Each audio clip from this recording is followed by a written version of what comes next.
Baik anak-anak, Assalamualaikum warahmatullahi wabarakatuh. Selamat pagi, senang sekali saat ini bisa bertemu dengan anak-anak semuanya melalui live streaming dan melalui Zoom. Sebelum kita lanjutkan, marilah kita berdoa terlebih dahulu agar kita semuanya diberi kesehatan, diberikan kelancaran untuk melaksanakan kegiatan pada hari ini. Mari kita berdoa menurut keyakinan masing-masing dimulai. Bismillahirrahmanirrahim. Terima kasih.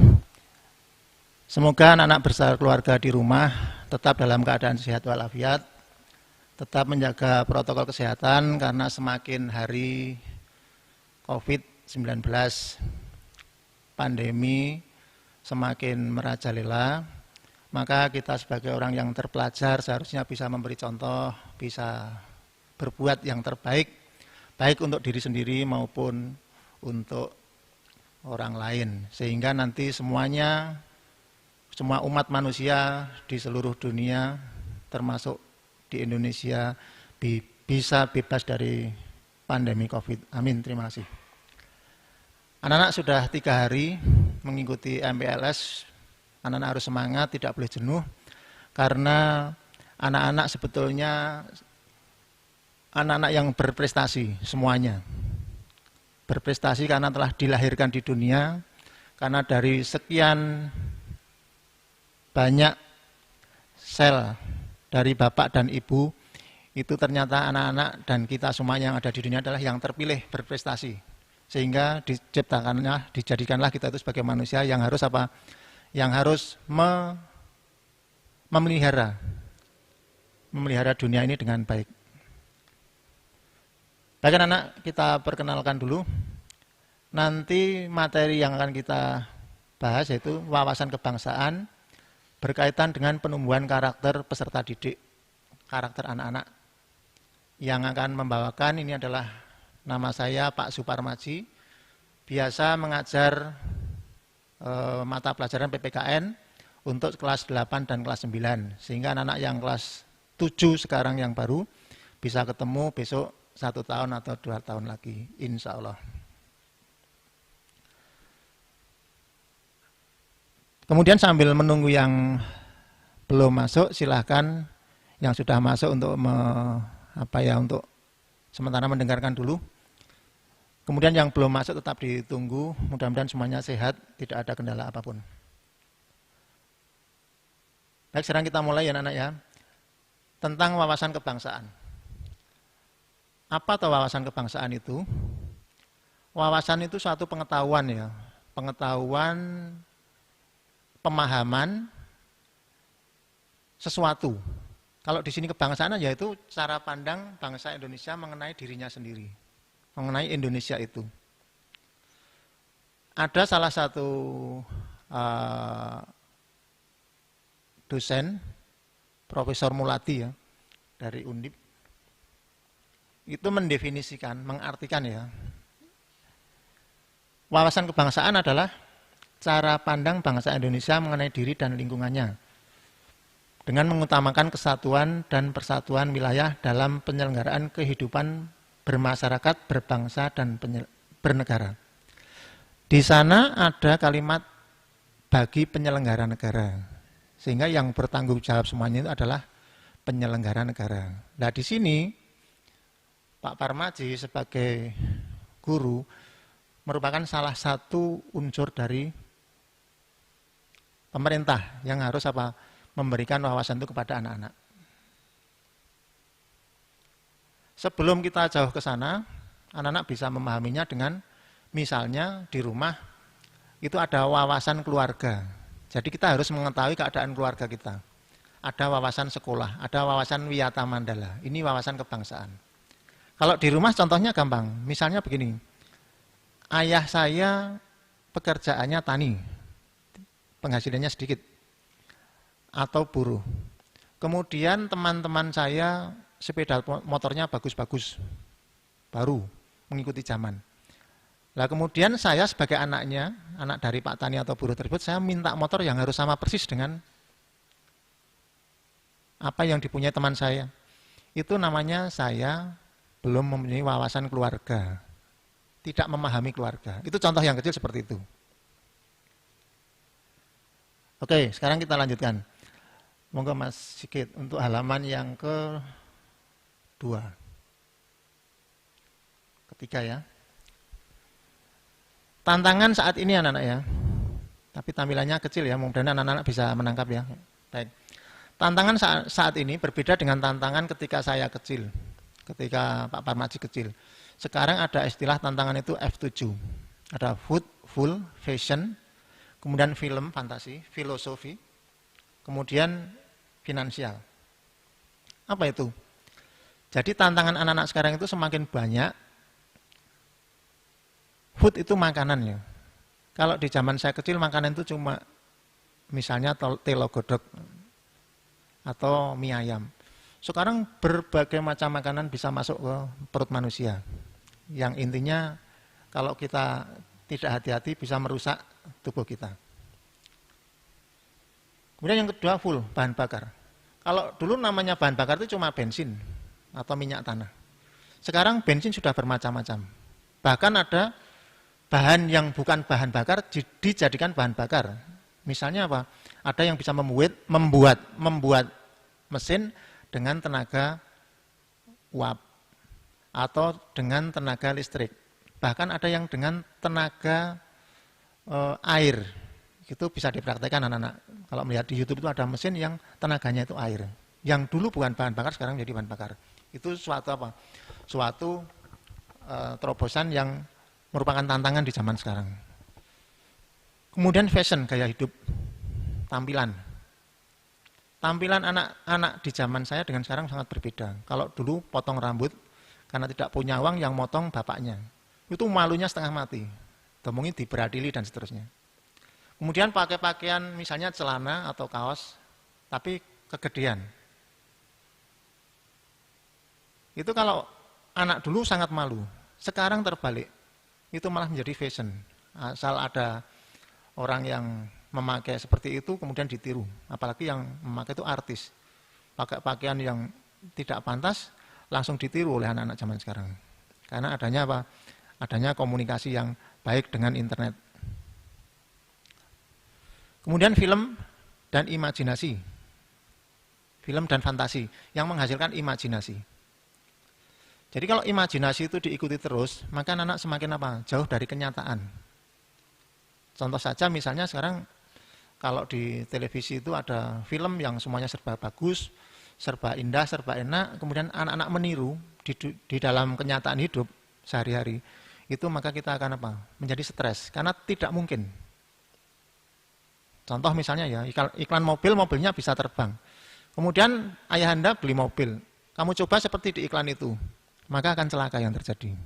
Itulah, itu termasuk tantangan.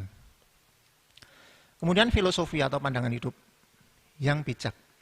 Filosofi itu suatu pandangan hidup yang bijak, jadi pandangan hidup yang sangat jauh. Contohnya apa?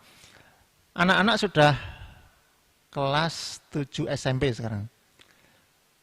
Kalau anak-anak punya filosofi yang bagus, kemudian sama orang tua juga diberikan filosofi yang bagus, Dek, Mbak, Mas, kowe sok nek gede kudu dadi iki. Maka anak-anak akan apa? Berpikir, oh ternyata hidup itu ada kesinambungannya. Dek, kowe ora oleh nakal. Soalnya sok nakal dadi bocah ora apik. Filosofinya apa itu? Filosofinya yang panjang itu, kalau besok anak-anak itu sudah dewasa, nanti punya anak, punya cucu, punya cicit, dan seterusnya. Kalau anak-anak itu nakal, maka biasanya nanti cucu, cicit, anak itu meniru dari orang tuanya. Itu filosofi namanya. Jadi pandangan hidup. Maka anak-anak harus punya pandangan hidup yang positif. Oh, kalau saya sudah besar harus seperti ini. Karena apa? Karena besok akan ditiru anak cucu kita. Maka kita harus menjadi anak yang baik, anak yang rajin, anak yang soleh, solehah, dan seterusnya. Berusaha sedapat mungkin. Kemudian yang terakhir, finansial atau keuangan. Sekarang yang namanya uang, itu tidak hanya uang yang berbentuk uang atau uang kartal. Ada uang giral, bahkan ada uang yang bukan kartal, bukan giral sekarang. Uang kartal itu artinya uang yang biasa kita pegang itu. Kalau uang giral adalah uang yang bentuknya surat berharga, bisa cek atau biliat giro. Sekarang ada uang yang tidak kelihatan, misalnya apa? Uang kita di ATM.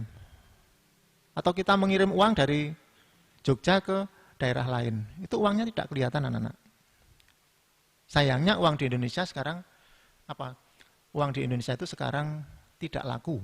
Artinya apa? Kurs mata uang dengan dolar itu sangat rendah. Jadi $1 itu sebanding hampir 15.000. Bandingkan anak-anak. Kalau 1:1 aja itu sudah ada berapa? 1:1. Kalau 1:2 udah banyak. Kalau 1:15.000 bayangkan.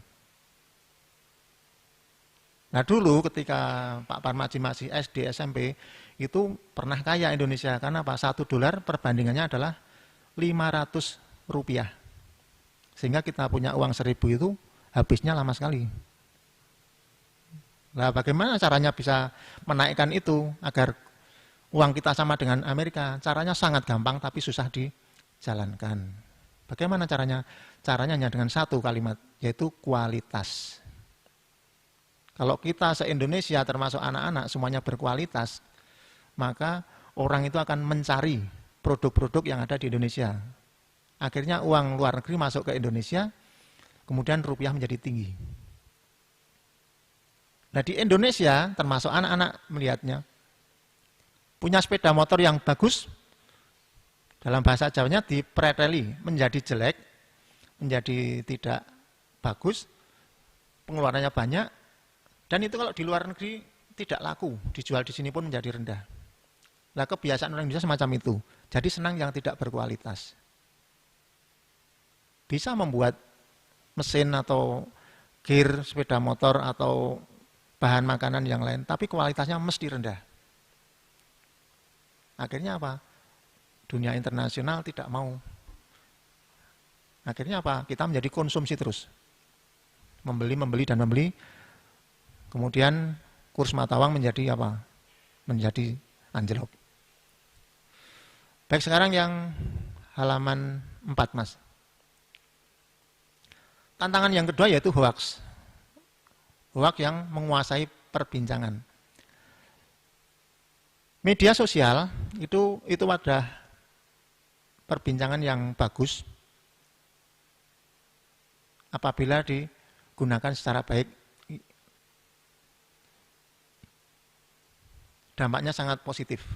Anak-anak bisa melihat sendiri ya. Misalnya hari ini kita pandemi, tapi karena ada teknologi kita bisa berbincang-bincang, bisa ngomong-ngomong, bisa cerita dan lain-lain dengan media sosial.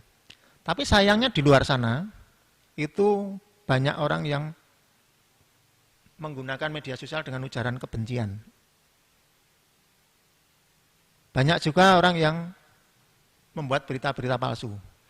Kalau dulu yang namanya berita palsu itu hanya orang-orang tertentu, bahkan mungkin anak-anak karena belum paham, belum tahu. Sekarang orang pinter bisa membuat berita palsu.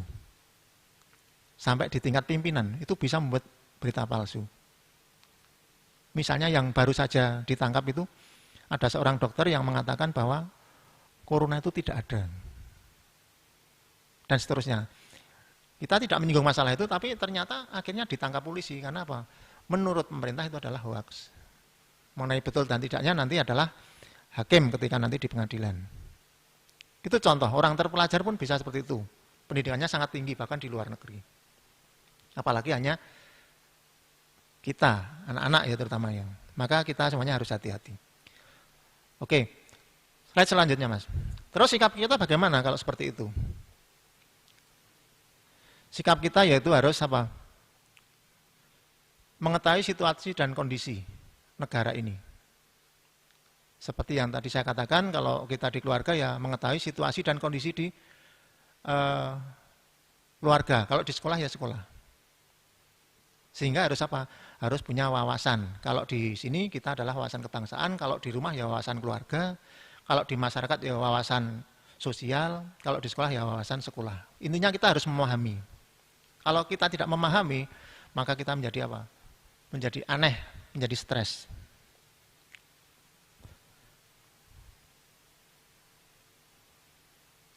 Terus halaman 8 Mas Sigit.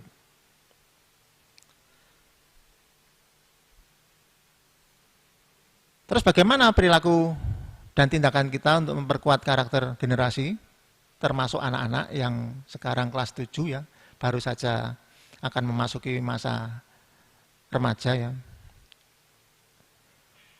Nah, pengembangan nilai itu sebetulnya, halaman 9 Mas Sigit, berikutnya, itu sudah diberikan lama sekali oleh yang namanya Bapak Ki Hajar Dewantara, Bapak pendidikan kita. Filosofi itu sudah sangat jelas di sana itu. Ada yang namanya olah pikir, orang itu harus berpikir. Ada yang namanya olahraga, ada yang namanya olah rasa. Ya, olah rasa itu apa olah rasa itu? Olah rasa itu tepo sliro. Punya apa namanya? Punya toleransi terhadap orang lain. Kemudian olah hati. Olah hati. Itu semua sudah diajarkan oleh Bapak pendidikan kita, Bapak Ki Hajar Dewantara. Yang kemudian dikembangkan dengan berbagai macam teori dihubung-hubungkan dengan teori yang ada di luar negeri, sebetulnya sudah sangat cocok dengan keadaan yang ada di Indonesia. Kemudian nilai-nilai karakter tersebut dikembangkan menjadi bermacam-macam. Ada yang namanya nilai religius. Itu berhubungan dengan kepercayaan kita kepada Tuhan, keagamaan.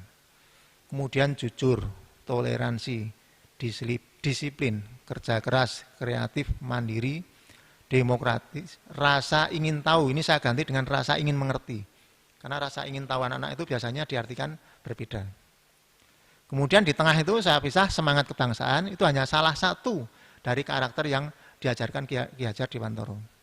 Cinta tanah air, menghargai prestasi, bersahabat, cinta damai, gemar membaca, peduli lingkungan, peduli sosial, tanggung jawab, dan lain-lain. Banyak sekali. Apa itu bisa dilaksanakan semuanya? Bisa. Karena apa kuncinya? Kuncinya anak-anak itu hanya melaksanakan norma. Tidak mungkin kita 100%, aku tak saiki berlaku jujur, kemudian sekarang tak toleransi, tidak bisa. Karena itu bisa bersama-sama. Namanya norma. Norma ya. Norma itu berhubungan dengan baik buruk kelakuan itu tergantung pada 4. 1, agama. Yang kedua, manusia dengan manusia. Yang ketiga, itu dengan negara. Kemudian yang keempat, dengan hukum. Kalau agama misalnya kita tahu ada orang mencuri ya, itu dosa. Kalau hukum ya dihukum. Itu namanya norma ya. Cuma kadang-kadang agama dengan hukum itu tidak sinkron. Misalnya begini, kalau hukum itu dasarnya adalah bukti yang terlihat, meskipun kadang-kadang bukti itu tidak benar. Misalnya apa?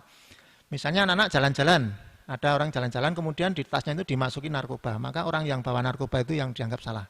Kalau dari segi agama, itu orang yang memasukkan itu yang berdosa. Oke, itu nanti kita bahas di kesempatan yang lain. Masih semangat ya anak-anak ya? Masih ya anak-anak ya? Belum jenuh ya? Oke, ini belum sampai ke materi, baru pembukaan. Jadi intinya apa? Wawasan kebangsaan itu adalah tugas kita semuanya. Terutama sebetulnya adalah sebagai generasi penerus adalah anak-anak semuanya, peserta didik ya, utamanya di SMP 10 Yogyakarta. Terus yang harus dilakukan apa? Hanya 2. Berprestasi dan mengasah potensi. Jadi anak itu harus berprestasi dan mengasah potensi.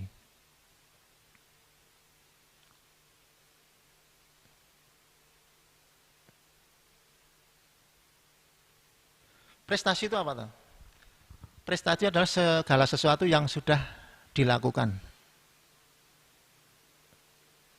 yang sudah dicapai, diperoleh atau dikerjakan. Itu baru menghasilkan prestasi. Seperti anak-anak kemarin ketika SD sudah mengerjakan ASPD. nilainya bagus-bagus semuanya ya, karena belajar itu. Mesti semuanya belajar. Mengapa saya yakin belajar, Pak Parmaji? Yakin kalau anak-anak belajar? Ternyata anak semuanya lulus, sudah membawa surat ASPD. Itu contoh berprestasi. Nah, lebih bagus lagi kalau itu semuanya dilaksanakan dengan sungguh-sungguh. Belajar sendiri, karena sudah bukan anak-anak lagi ya, sudah SMP. Tidak usah dibangunkan kalau pagi, punya tanggung jawab.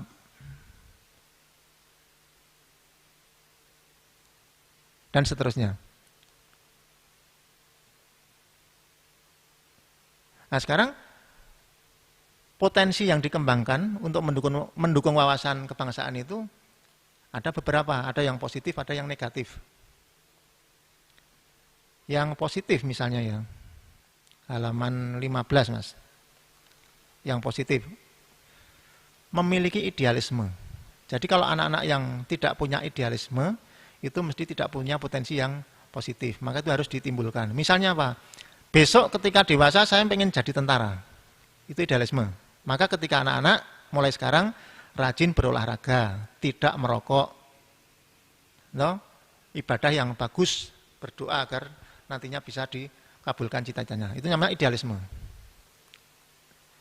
Kemudian yang kedua, dinamis dan kreatif. Saya pengen jadi tentara, tapi saya kok tidak punya fasilitas apa-apa, maka kita harus kreatif. Misalnya apa? Alat olahraga membuat sendiri di rumah. Karena kita punya idealisme, kita harus bisa menyelesaikan. Oh, saya kok pengen seperti ini, kok tidak punya, tidak mampu. Kita harus membuat.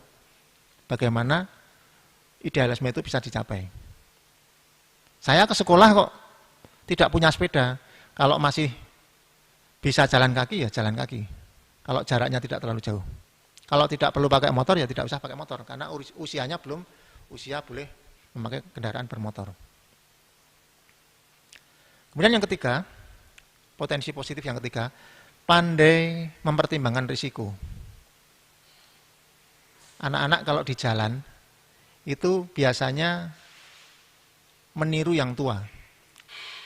Jadi pelajaran ini anak-anak ya sebetulnya ini pelajaran yang susah. Karena apa? Antara teori dan praktek di lapangan tidak sama. Misalnya kalau pakai sepeda motor di jalan, itu yang namanya motor itu kalau lampu merah itu mesti berhenti. Dan berhentinya segaris dengan garis yang ada di marka itu ke belakang. Sampai seberapa jauh kita tidak ada batasnya. Tapi di zaman sekarang, yang namanya motor-motor yang agak gede itu sebetulnya belum gede banget ya. Karena kalau ditandingkan dengan Valentino Rossi tetap tidak ada apa-apanya itu. Itu masuk di jalur ring road biasa itu zaman sekarang. Dan orang bangga. Melihat semacam itu bangga, apalagi kalau tidak terjadi apa-apa. Tapi itu sebenarnya risikonya sangat tinggi. Kalau nanti sampai ketemu bis atau truk ya sudah selesai sampai di situ. Itu namanya tidak pandai mempertimbangkan risiko.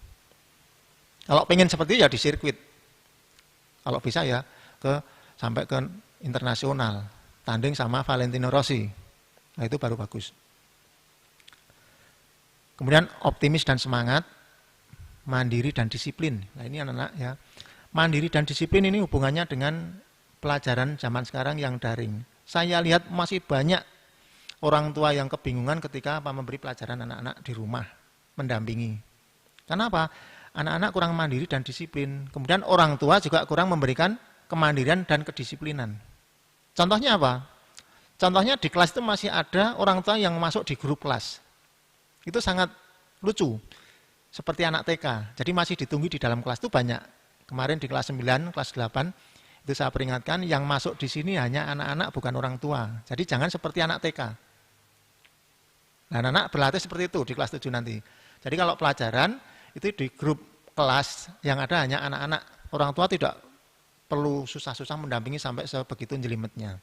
Karena itu tugas anak-anak. Kalau tidak tahu baru tanya. Insya Allah nanti akan berhasil dengan baik. Tapi kalau didampingi terus, anak tidak disiplin, harus dibangunkan, harus baju dipakaikan, sarapan harus suapi dan seterusnya, kapan dewasanya. Nah, latihan ya anak-anak ya. Bisa toh latihan? Oke, nanti dicatat. Yang positif anak-anak apa saja? Kemudian sportif, terampil dalam iptek. Saya kira sekarang semuanya sudah terampil ya. Ini yang mendampingi Pak Parmat di sini semuanya terampil. Kemudian anak-anak di rumah lebih terampil ya, karena anak sekarang sudah terbiasa dengan iptek. Kompetitif artinya berani berkompetisi. Jadi jangan mudah kalah dalam hal yang positif. Kemudian daya pikir yang kuat, memiliki bakat. Kalau AAGIM ditambah satu lagi, percepatan. Artinya mengerjakan sesuatu itu lebih mendapatkan hasil yang banyak dan cepat dan benar dalam waktu yang sama dengan orang lain. Misalnya mengerjakan PR matematika. Kalau anak yang punya potensi positif, itu satu soal misalnya 2 menit selesai. Tapi ada anak yang tidak punya potensi, kemudian tidak diasah, 2 hari tidak selesai itu. Maka anak-anak harus apa? Berlatih itu. Kemudian memiliki bakat. Itu yang positif ya anak-anak ya. Yang positif itu pada anak-anak silakan dicatat dalam hati, kemudian dilaksanakan, dikembangkan. Kalau di rumah bisa tanya ke orang tua atau saudara yang sudah lebih dewasa, kalau di sekolah nanti bertemu dengan Bapak Ibu guru. Kira-kira apa yang bisa dikembangkan dari potensi di masa dewasa nanti. Misalnya dari bidang seni atau olahraga, atau keterampilan, atau iptek, dan seterusnya. Banyak sekali nanti bisa dibantu di sekolah. Tapi ada potensi yang negatif. Contohnya apa? Mudah diadu domba. Mudah diadu domba itu sumbernya adalah bahwa kita itu sebetulnya hanya ingin apa diakui orang lain. Contohnya kalau di jalan itu ada orang tabrakan, ada yang bilang, wis dantemi wae. Akhirnya apa? Ada yang merasa senang diakui orang, akhirnya apa? Yang tidak tahu masalahnya, terus kemudian orang itu dihakimi sendiri di jalan. Terus semua orang ikut menghakimi. Itu adalah tindakan yang salah. Itu termasuk mudah diadu domba. Ya jangan-jangan kalau itu betul, kalau salah kan nanti menjadi masalahnya besar sampai kemana-mana.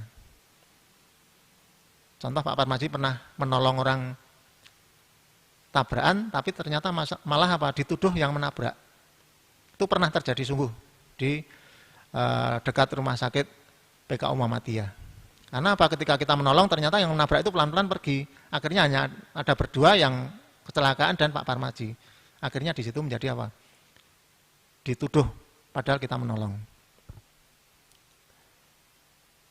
Kemudian yang kedua, kurang berhati-hati. Tadi sudah saya contohkan yang di jalan tadi. Jadi kurang berhati-hati itu hampir semua anak di Indonesia termasuk orang tua di jalan itu ngawur. Padahal yang namanya lalu lintas dan olahraga itu adalah ciri khas kemajuan suatu bangsa. Ciri khas ya. Kalau olahraganya bagus, lalu lintasnya bagus, mesti negara itu maju. Coba anak lihat di negara maju yang olahraganya jelek dan prestasi olahraganya jelek dan lalu lintasnya jelek, tidak ada, mesti bagus. Tapi kalau olahraga dan lalu lintas jelek, itu mesti negara itu belum maju. Contoh yang gampang negara kita, India, Pakistan, dan lain-lain. Nah, kita kan malu seperti itu. Maka mari kita bersama-sama menjadi orang yang baik demi kita sendiri dan orang Indonesia seluruhnya. Toh nanti kalau kita itu menjadi makmur, menjadi bangsa yang maju, kita semuanya akan menikmati. Kemudian emosional. Emosional itu adalah kondisi kejiwaan yang tidak stabil. Itu adanya cuma bisa dengan latihan, berlatih dan berlatih. Kemarin ada kasus seorang pas pampres ya, yang dicegat di PPKM di Jakarta kalau tidak salah. Itu terjadi apa? Terjadi perselisihan. Nah ternyata yang pas pampres itu sudah orang yang terlatih, meskipun masih muda, emosionalnya sangat bisa dikendalikan. Akhirnya sabar, bisa menguasai diri dan seterusnya. Padahal kalau dia itu mau membalas itu sangat bisa anak-anak. Jadi orang yang sudah berpengetahuan tinggi, kemudian punya keterampilan tinggi itu biasanya tidak emosional, karena sudah terlatih. Padahal dia itu kalau ingin membalas itu jauh lebih bisa. Karena apa? Dia punya 14 keterampilan, termasuk keterampilan berbahasa Inggris. Nah, itu contoh anak-anak. Jadi orang yang semakin isi itu biasanya merunduk ya, tidak banyak tidak banyak bicara, apalagi emosional. Kemudian kurang percaya diri. Ini saya berikan pada anak-anak ya. Kurang percaya diri mumpung masih anak-anak, tolong itu dihindari. Karena apa? Ketika anak-anak itu kesempatan untuk berlatih. Berlatih untuk percaya diri.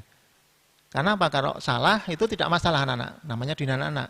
Kalau masih belum benar bisa dibenarkan.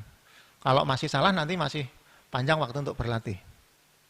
Jadi ketika kurang percaya diri itu kelihatan. Anak yang kurang percaya diri itu dia benar-benar baik, dikatakan baik saja tidak terima. Wah, kowe cah bagus tenan mboten Pak, kula mboten bagus. Kowe cah ayu tenan mboten Pak, kula mboten ayu. Seharusnya kalau percaya diri ya alhamdulillah. Wong sing bocah kurang apik pengen apik misalnya seperti itu. Jadi itu perlu diasah. Sehingga nanti kalau di pelajaran anak-anak disuruh maju, anak-anak disuruh memberikan sesuatu, tanggapan, tanya jawab itu mulailah berlatih dari sekarang. Karena waktunya berlatih itu ketika masa anak-anak. Nanti ketika dewasa itu semuanya digunakan. Dan anak-anak kalau tidak bisa menjadi malu ya. Apalagi guru itu kalau di sekolah itu mengajar, tapi di rumah itu bisa jadi MC, bisa jadi ndongake, memberikan doa kalau ada orang meninggal, kemudian ngimami, terus jadi RT RW, semuanya dianggap bisa. Padahal belum tentu bisa. Nah, makanya latihannya dari sekarang. Yang terakhir kurang mempunyai motivasi. Artinya apa? Tidak ada dorongan dari dalam. Ngelukro anak-anak. Anak-anak harus tidak boleh ngelukro ya. Harus optimis. Oh, saya harus seperti ini, harus seperti ini. Harus ada motivasi. Apalagi kalau kita mendapatkan motivasi yang bagus dari rumah, dari anak-anak dan dari sekolah, maka anak-anak akan menjadi anak yang berhasil. Rumah tidak ada motivasi, maka motivasi yang paling bagus adalah dari diri anak-anak sendiri. Saya contohkan ya anak-anak ya. Ketika sekolah dulu, Pak Parmaji itu kebetulan di SMA 1 Yogyakarta, itu semuanya orangnya kaya-kaya anak-anak. Pak Parmaji juga kaya ya, mimpinya. Terus bagaimana caranya? Motivasi Pak Parmaji cuma satu. Entah temannya seperti apa, yang penting sekolah. Pernah yang namanya les itu tidak pernah masuk gara-gara apa? Apa enggak ada motivasi? Bukan, karena tidak punya celana panjang ganti. Yang lainnya gonta-ganti terus, saya punyanya cuma seragam tok itu. Sehingga malu tidak berangkat. Akhirnya bagaimana motivasinya? Setiap les saya enggak berangkat. Terus minta soal pada temannya. Soal les wingi apa? Kita kerjakan sendiri. Terus panggil gurunya. Kok orang mangkat les ngopo?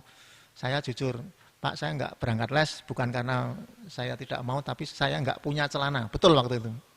Akhirnya apa? Dikasih celana sama gurunya. Kasih sepatu. Jadi saya dulu sepatunya pakai sepatu orang tua untuk kerja itu. Dan tidak malu. Yang penting apa? Sekolah sakarepmu. Itu salah satu motivasi. Tapi jangan ditiru ya, karena anak-anak sekarang sudah semuanya fasilitas tercukupi. Tolong motivasinya ingin maju, ingin baik ya.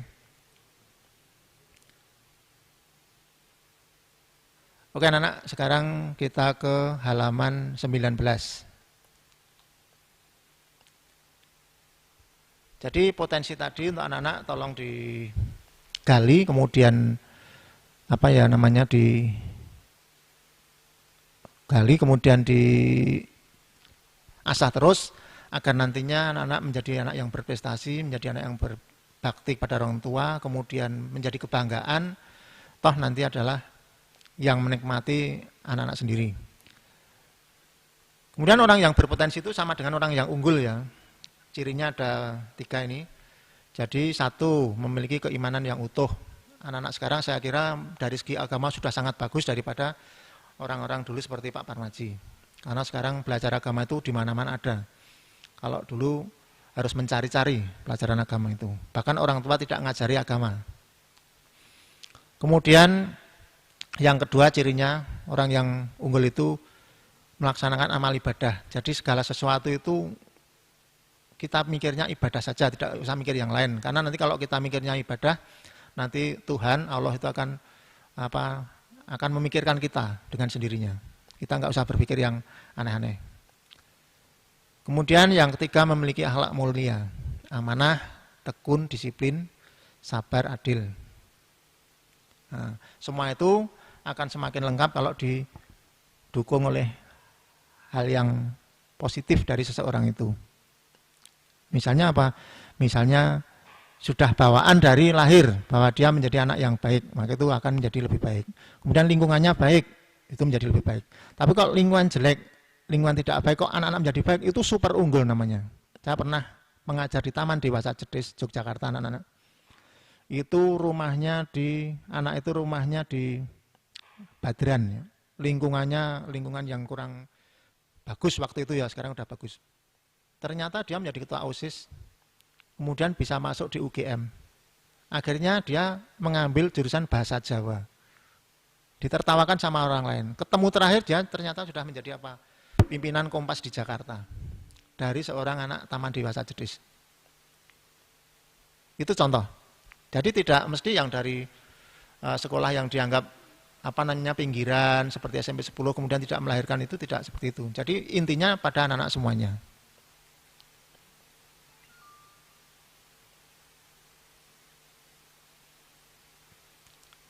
Terus salah satu kebiasaan atau kreatif anak-anak yang bisa untuk membantu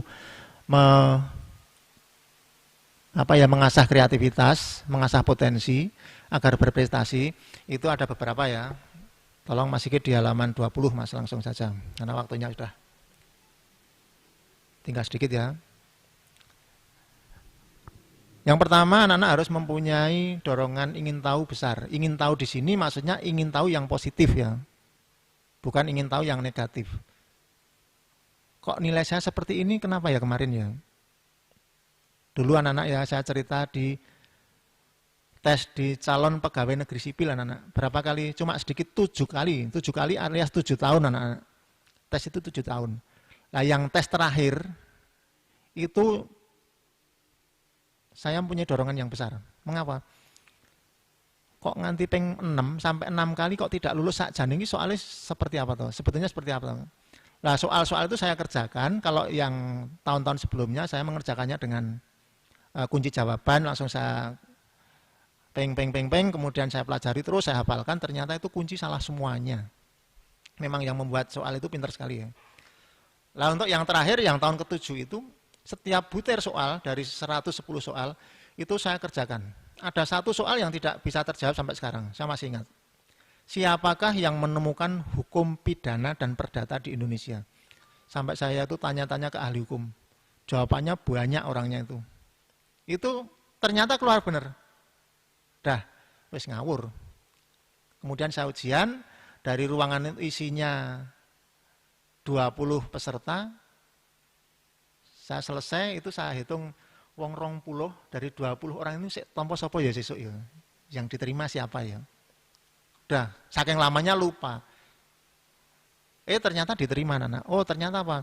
Jadi dorongan ingin tahu lebih besar itu sangat bermanfaat. Anak-anak bisa mencontoh untuk hal yang lainnya.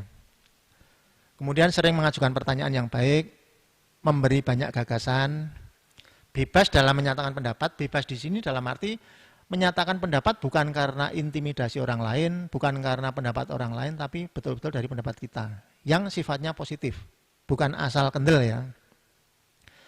Kemudian mempunyai rasa keindahan. Jadi anak itu biasanya punya rasa keindahan. Ada yang misalnya nyambung kabel, ya bisa saja dari ini ke daerah sebelahnya langsung diklewerke misalnya bahasa Jawanya, itu bisa. Tapi kalau yang punya rasa keindahan, itu tidak seperti itu. Bagaimana biar kabel tidak kelihatan, itu contohnya. Bagaimana kalau sekolah itu agar terlihat rapi, potongan rambut rapi, dan seterusnya. Kemudian menonjol dalam satu bidang seni. Seni itu bisa yang kelihatan, bisa yang tidak. Bisa yang kelihatan itu misalnya, oh saya kok senangnya menyanyi, itu kelihatan. Tapi ada juga yang menonjol dalam salah satu bidang seni tapi tidak kelihatan. Misalnya apa? Keindahan. Nah, orang yang senang keindahan itu termasuk apa? Orang yang suka seni. Kalau tidak suka seni nggak mungkin orang suka keindahan. Contohnya kalau anak-anak pernah piknik ke Bali, yang namanya di Bali itu tidak ada rumah yang tidak indah ya anak-anak. Hampir semuanya indah. Bahkan rumah yang kuno, yang jelek itu menjadi indah di sana. Karena suka keindahan. Itu contohnya ya. Sehingga lingkungan menjadi bagus. Kalau bagus orang sering berkunjung. Kemudian akhirnya apa? Datanglah uang finansial lagi seperti tadi yang diceritakan di atas. Kemudian mempunyai pendapat sendiri, memiliki rasa humor yang tinggi, mempunyai daya imajinasi yang kuat. Imajinasi itu daya berpikir ya, yang kuat, berpikir yang di luar objek. Misalnya apa? Oh saya nanti kalau ke sekolah pengennya tidak lewat yang biasanya, tapi biar cepat lewat mana ya? Itu imajinasi termasuk.